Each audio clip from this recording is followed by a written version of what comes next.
Di malam hari, seluruh kota di Republik Indonesia terlihat menyala terang dari udara. Itu kira-kira. Menyala terang tuh. Jadi jangan sampai kota-kota ini gelap. Kalau gelap itu perekonomiannya tuh rendah, kontribusinya rendah. Dan tentu saja PLN harus nyiapin suplainya. Ingin bentuk kementerian kota, Anies diserbu tidak paham siapa yang mesti dibangun? Atau jangan-jangan ingin bentuk pansus untuk menggeruk anggaran? Biadab. Ditulis oleh tim redaksi jurnal dikutip dari berbagai sumber. Kenapa saya sampaikan, saya meyakini Anies tidak bakal bisa jadi presiden. Apa yang dia kerjakan dengan yang diucapkan itu nggak pernah sinkron. Dari sejak Anies dikenal publik sampai sekarang. Jadi memang Anies tidak bakal berubah menurut saya. Halo, kembali berjumpa dengan suara Fani Bakri di channel Jurnal 45. Pegiat media sosial John Sitorus menyebut bakal capres Koalisi Perubahan untuk Persatuan Anies Baswedan tidak paham siapa yang mesti dibangun dengan menginginkan pembentukan Kementerian Kota. Pasalnya, menurut John, wajah Indonesia yang sesungguhnya berada di desa serta daerah terluar. Ia pun menyindir latar belakang Anies Baswedan yang terlahir dari kalangan elit, yang mana tidak paham siapa yang akan dibangun. Ditambah keinginan untuk Anies membentuk Kementerian Kota secara tidak langsung menegaskan bahwa dirinya merupakan antitesa dari Presiden Joko Widodo dan juga akan membangun ketimpangan yang lebih besar. Sebelumnya, Anies Baswedan menyampaikan sindiran kepada pemerintah karena tampak belum berpihak pada pembangunan perkotaan. Pasalnya, yang dibentuk adalah kementerian khusus yang mengawal pembangunan desa, sehingga hal ini berdampak pada ketimpangan pembangunan perkotaan. Karenanya, seharusnya ada instansi khusus yang mengawal pembangunan perkotaan seperti yang terjadi di desa. Kalau menurut logika Anies, ada menteri pendesaan maka sebaiknya ada menteri perkotaan. Kalau begitu, untuk apa ada wali kota lagi? Wali kota sudah cukup menangani permasalahan tadi. Beda dengan desa yang mana kepala desa tidak punya banyak wewenang strategis seperti wali kota atau bupati untuk membangun desa. Dari sini bisa terlihat kalau Anies cuma buang-buang anggaran. Sedangkan Anies di Jakarta telah banyak menghabiskan anggaran yang tidak memberikan manfaat ke warga agar angka kemiskinan itu bisa berkurang. Justru malah terdeteksi bahwa anggaran TGUPP-nya itu paling gemuk.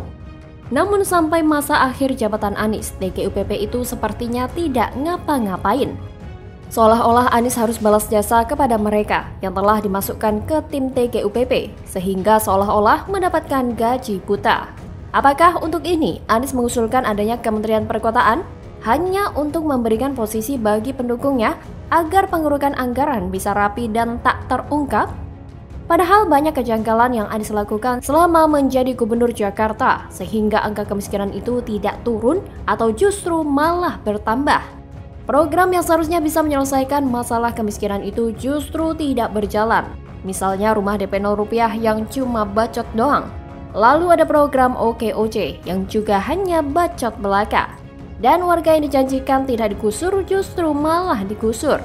Dan parahnya, tidak ada solusi bagi warga itu untuk tinggal di mana lagi. Apakah ini tujuan Anies membentuk Kementerian Perkotaan? Kalau memang begitu, sekalian aja dibuat Kementerian Pemberdayaan Laki-laki karena sudah ada kementerian yang mengurusi wanita. Ada Kementerian Pertahanan, maka harus ada Kementerian Penyerangan.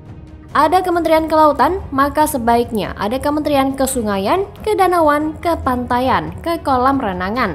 Ada Kementerian Kesehatan, maka harus ada pula Kementerian Kesakitan untuk mengurus orang sakit dengan lebih intens.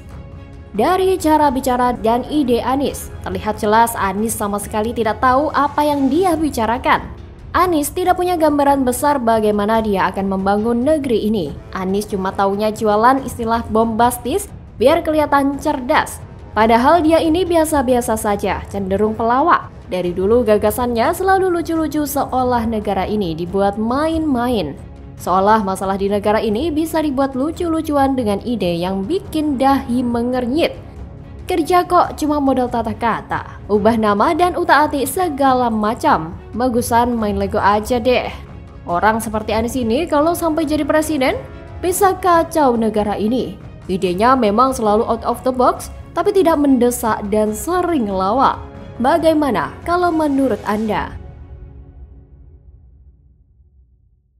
Partai Nasdem tidak akan masuk pada ruang yang mana kewenangan itu telah kami serahkan kepada Mas Anies. Partai Nasdem telah memberikan mandat kepada Anies Baswedan untuk mencari wakil presiden. Surya Paloh mumet, tren elektabilitas Anies menurun, tak ada bohir lagi. Nasdem bangkrut, Koalisi Perubahan akan gelar safari bersama? Duit dari mana? Ditulis oleh tim redaksi jurnal, dikutip dari berbagai sumber.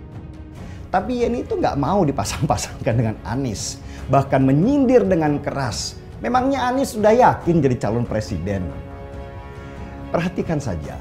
Halo, kembali berjumpa dengan suara Fani Bakri di channel Jurnal 45. Wakil Ketua Umum Partai Nasdem Ahmad Ali membantah bahwa tren penurunan elektabilitas bakal calon presiden Anies Baswedan disebabkan karena belum diumumkannya calon wakil presiden. Menurut Ali, penurunan elektabilitas itu bisa jadi disebabkan karena ketiga partai Koalisi Perubahan untuk Persatuan belum menggelar konsolidasi dan safari politik bersama Anies. Selain Nasdem, Koalisi Perubahan turut digawangi oleh Partai Demokrat dan Partai Keadilan Sejahtera atau PKS. Kendati tiga partai sudah mendeklarasikan Anies sebagai capres, namun mereka belum pernah menunaikan safari politik bersama.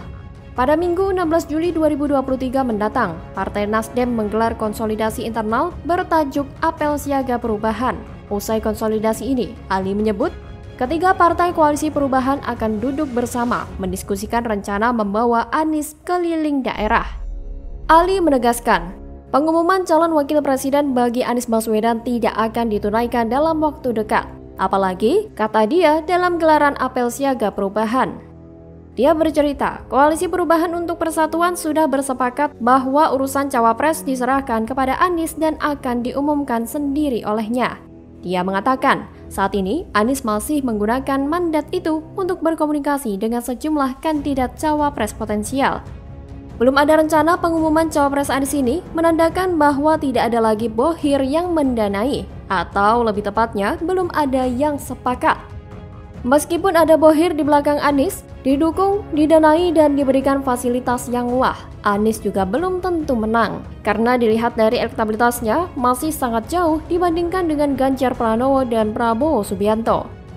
Sebelumnya, hasil sejumlah survei menunjukkan elektabilitas Anies cenderung mengalami tren penurunan. Hasil survei teranyar Lembaga Survei Indonesia, misalnya, menempatkan bekas Gubernur DKI Jakarta itu di peringkat ketiga, kalah dari Ganjar Pranowo dan Prabowo Subianto. Per Juli 2023, elektabilitas Anies dari survei LSI menunjukkan persentase sebesar 21,4%, alias turun dari bulan April dengan perolehan suara 25,3%. Peringkat kedua ditempati oleh Ganjar Pranowo dengan suara sebesar 32,2% dan posisi atas diisi oleh Prabowo Subianto dengan suara sebesar 35,8%. Anies benar-benar kasihan. Lebih kasihan lagi adalah dia saja belum tentu pasti jadi capres. Segalanya masih mungkin. Kesimpulannya, semoga tren ini terus bertahan. Biar Anies tidak usah ikutan pilpres. Kalaupun ikut, sudah pasti kalah dan jadi capres hiburan. Ada banyak yang berharap agar pilpres 2024 cukup satu putaran saja agar hemat biaya. Anies pun tidak usah ikut, biar situasi lebih adem. Di mana ada Anies, di situ ada pendukungnya yang sebagian ugal-ugalan dalam berdemokrasi.